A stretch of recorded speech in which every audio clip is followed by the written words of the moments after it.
Qala al-musannif rahimahullahu ta'ala wa nafa'ana bi jami' ulumihi bid dharaini amin. Wa'lam anna ruha jami'il ibadati wa ma'naha innama huwal huduru ma'allahi fiha. Faman khalat ibadatuhu 'anil huduri wa ibadatuhu haba'um manzur. Wa'lam, ketahui olehmu wahai murid, anna ruha, sesungguhnya ruh, jami'il ibadat, seluruh ibadat, wa ma'naha, dan rahasia ibadat, innama huwal hudur, ialah ingat ma'allah, kepada Allah, biha, dalam ibadah tersebut. Faman khalat ibadatuhu, barang siapa kosong ibadahnya, anil hudur, daripada ingat kepada Allah subhanahu wa ta'ala, ibadatuhu, maka ibadahnya habaun, hanyalah seperti debu, mansur, yang dihamburkan. Dalam setiap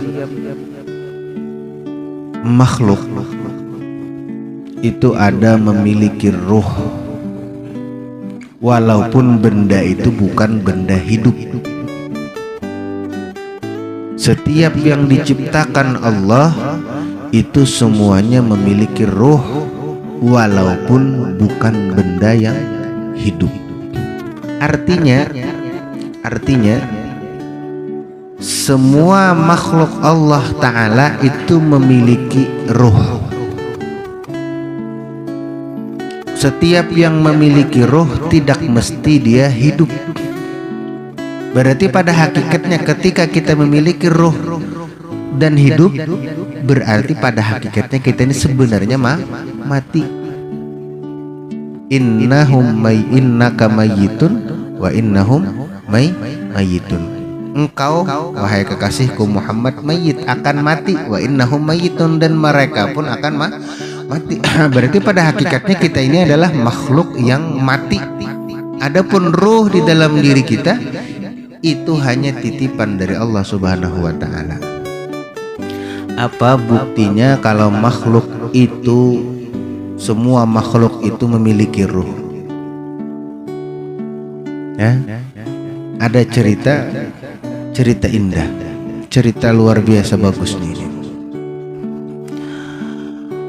Suatu hari ketika Rasulullah Shallallahu Alaihi Wasallam dihadiahi oleh seorang perempuan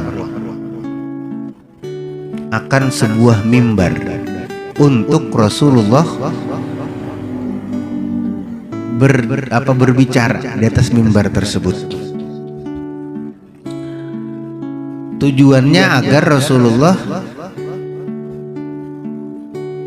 berbicara di tempat yang lebih tinggi dan bisa dilihat oleh orang-orang yang di belakang.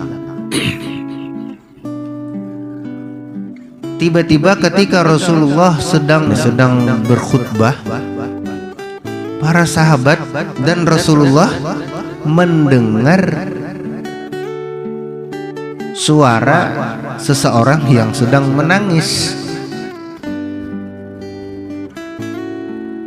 Lalu kemudian Rasulullah turun dari mimbar dan kemudian Rasulullah mendatangi punggur kurma yang sudah ditebang karena ingin pembuatan Masjid Nabawi. Ada tersisa punggurnya. Nah, sekalinya punggur tadi mati kah hidup kah? Mati, mengaran punggur pohon itu mati kalau mati. Tapi punggur tadi menangis. Lalu Rasulullah bertanya kepada punggur kurma tadi. Bukan hanya Rasulullah yang mendengar suara tadi, tetapi para sahabat pun mendengar suara itu.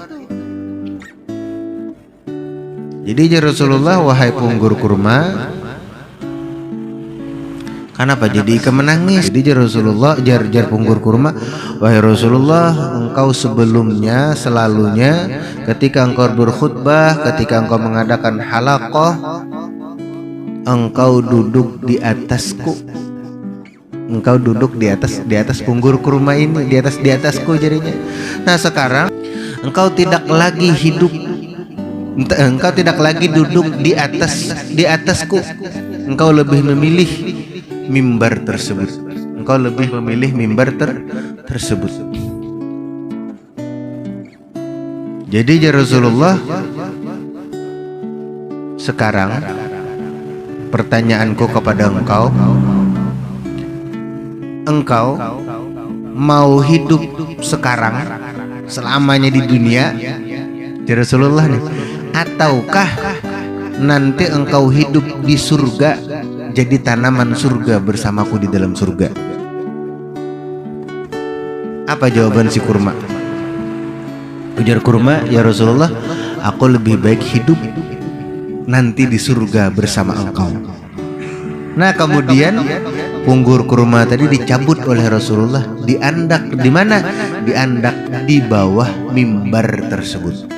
Nah, kan artinya apa? Seluruh makhluk itu memiliki roh, cuman kita kadang mendengar. Dan benda apapun yang kita lewati, kalau kita melakukan kebaikan ketika melewati itu, dia akan menjadi saksi kita nanti di akhirat. Sebaliknya pun demikian, bila kita nanti melakukan kejahatan ketika melewati satu benda, maka benda itu pun nanti akan menjadi saksi kita di akhirat. Jadi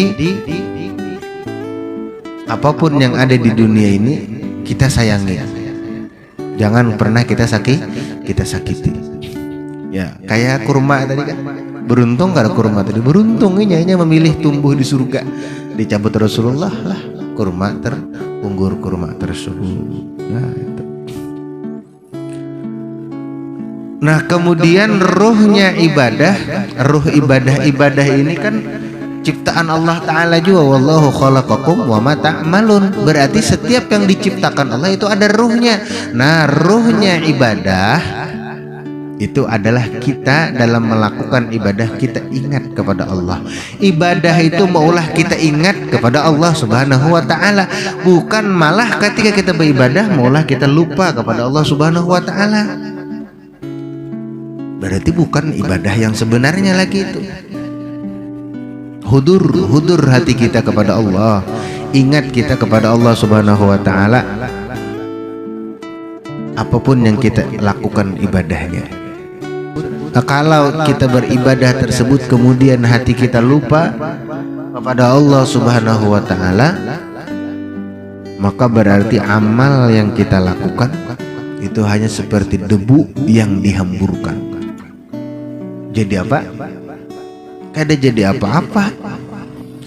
Coba debu kita nih beribadah lah kayak debu yang dihamburkan. Kita hamburkan debu di hadapan kita. Kalimpanan nggak ada?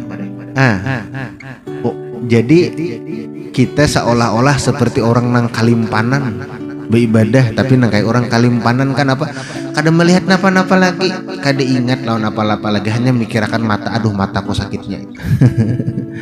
Nah, tetapi seharusnya kita ingat kepada Allah. Nang maulah aku begawi ini Allah, nang maulah aku kau beribadah ini Allah, nang maulah aku bergerak seperti ini Allah. Allah bang seberataan sembahyang kita, mengaji kita, sehingga kita khusyuk dalam mengaji, sehingga kita khusyuk di dalam sholat. Walaupun sholat kita terlihat cepat, tetapi kita khusyuk. Cepat di sini tetap mengamalkan rukun-rukunnya, tetap mengerjakan rukun-rukunnya, bukan cepat nang kayak pesawat Z tuh ada, tapi tetap khusyuk. Tenang hati kita dalam melakukan ibadah. Wa matsalul ladzi la yahduru ma'allahi fi ibadatihi, perumpamaan orang yang tidak hadir hatinya kepada Allah ketika beribadah, masalul ladzi yuhdi ila malikin azim wasifatan mayyitatan aw sunduqan farighun, seperti memberi hadiah ila malikin azim, kepada pemimpin, kepada raja yang besar, kepada raja yang agung, wasifatan akan satu budak mayyitatan yang mati. Budaknya ini bungas, wasifatan budak yang bungas tapi mati. Gasan apa memberi orang budak mati, apalagi nang dibari itu raja. Kira-kira orang yang memberi raja tadi budak mati diapai raja? Kayak Pak Itap, nah mulut-tulut mulut-tulut jadi Pak Itap ini ya Allah. Nah berarti mau mulut-tulut orang itu. Au sundukon farigon, atau bingkisan yang kosong, kotak kosong, diberikannya kotak kosong. Kotaknya ganal, sekalinya isinya ringan, kosong. Gasan apa kotak kosong? Mulut-tulut lawan raja, berarti cagaran dihukum oleh raja. Nah, fa'ama ajdaru bil uqubah wa hirmanil mazubah, maka pantaslah dia mendapatkan siksaan, wa hirmanil mazubah, dan tidak mendapatkan pahala. Yalo? Pantas inya kada dapat pahala, pantas inya dapat hukuman karena itu. Karena inya melakukan kejahatan, karena hatinya kosong dari beribadah kepada Allah Subhanahu wa ta'ala. Maka mulai sekarang kita ubah ibadah kita dengan ibadah yang paling baik, yaitu dengan cara mengingat kepada Allah Subhanahu wa ta'ala. Ulun pae kada tapi kawa ingat gawi ja terus sembahyangnya tunggal di kita mengingat Allah dalam membaca Bismillahirrahmanirrahim. Allah di dalam pikiran itu aja, di dalam hati kita itu aja. Hilangkan ada yang lain. Allah dalam hati kita baca Bismillahirrahmanirrahim. Apalagi kawa misalkan menghadirkan makna Fatihah tersebut, makna bacaan yang kita baca. Ketika membaca Bismillahirrahmanirrahim, ya Allah, jadikan aku hanya ingat kepada Rahman dan Rahimmu, hanya ingat kepada kasih sayangmu. Bismillahirrahmanirrahim. Jadikan aku selalu ingat, ya Allah, jadikan aku ingat hanya kepada kasih sayangmu. Alhamdulillahi Rabbil Alamin. Ya Allah, semuanya pujian ini benar-benar milikmu. Pujilah aku ya Allah.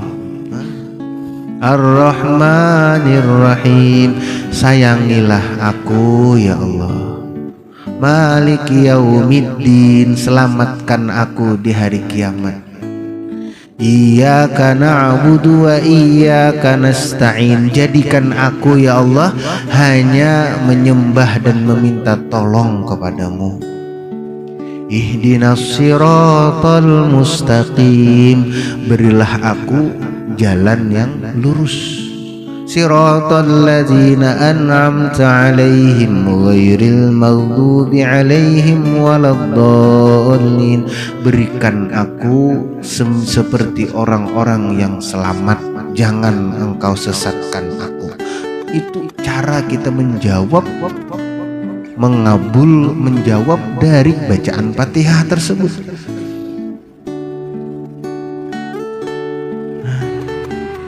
Kalau sudah bisa demikian, itu bukan hanya hudurul makna fi qalbih, bukan hanya hadir makna di dalam hatinya, tetapi ia sudah memahami betul-betul makna dari bacaan Fatihah.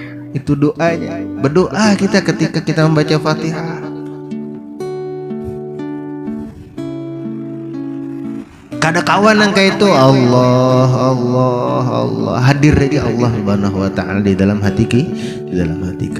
Kayak membaca Al-Qur'an juga kada kawa kita memahami makna per kata, makna per ayat. Kada kawa kita memahami makna per kata, makna per ayat. Nah, maka baca Al-Qur'an dengan mengingat hanya Allah. Mudah-mudahan kita dijadikan Allah sebagai orang yang selalu ingat kepada Allah, sebagai orang yang selalu tidak kosong hati kita ketika kita beribadah kepada Allah Subhanahu wa taala, dan mudah-mudahan kita dijadikan sebagai hamba-hamba yang benar-benar bertakwa kepada Allah Subhanahu wa taala. Ala hadiniyah wa kuliniyah salihah. Al-Fatihah.